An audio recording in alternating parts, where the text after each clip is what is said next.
पूज्याय राघवेन्द्राय सत्यधर्मरथाय च भजतां कल्पवृक्षाय नमतां कामधेनवे दुर्वादिध्वान्तरवये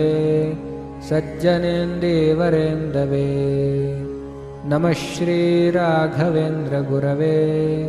नमो अत्यन्तदयाळवे पूज्याय राघवेन्द्राय सत्यधर्मरथाय च भजतां कल्पवृक्षाय नमतां कामधेनवे दुर्वादिध्वान्तरवये सज्जनेन्दीवरेन्दवे नमः श्रीराघवेन्द्रगुरवे नमो अत्यन्तदयाळवे पूज्याय